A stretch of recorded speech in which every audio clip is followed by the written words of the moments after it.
विश्व के महानतम दार्शनिकों में से एक सुकरात एक बार अपने शिष्यों के साथ बैठे कुछ चर्चा कर रहे थे।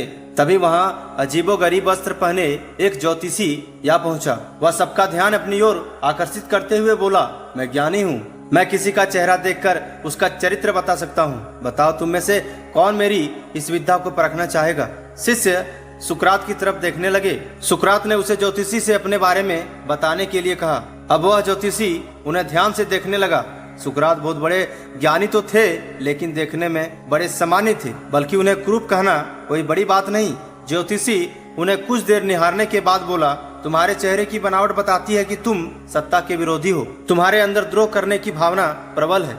तुम्हारी आंखों के बीच पड़ी सिकुड़न तुम्हारे अत्यंत क्रोधी होने का प्रमाण देती है। ज्योतिषी ने अभी इतना ही कहा था कि वहां बैठे शिष्य अपने गुरु के बारे में ये बातें सुनकर गुस्से में आ गए और उस ज्योतिषी को वहां से तुरंत जाने को कहा। पर सुकरात ने उन्हें शांत करते हुए ज्योतिषी को अपनी बात पूर्ण करने के लिए कहा, तुम्हारा बेडोल सिर और माथे से पता चलता है कि तुम एक लालची ज्योतिषी हो और तुम्हारी ठुड्डी की बनावट तुम्हारे सनकी होने की तरफ इशारा करती है। इतना सुनकर शिष्य और भी क्रोधित हो गए, और इसके विपरीत सुकरात प्रसन्न हो गए और ज्योतिषी को इनाम देकर विदा किया।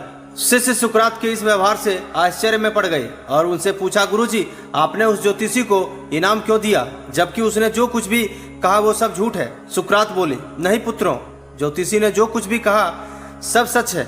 उसके बताए सारे दोष मुझ में है। मुझे लालच है, क्रोध है, और उसने जो कुछ भी कहा वो सब है। पर वह एक बहुत जरूरी बात बताना भूल गया। उसने सिर्फ बाहरी चीजें देखी, पर मेरे अंदर के विवेक को नहीं आंक पाया, जिसके बल पर मैं इन सारी बुराइयों को अपने वश में किए रहता हूँ। बस वह यहीं चूक गया। वह मेरे बुद्धि के बल को नहीं समझ पाया।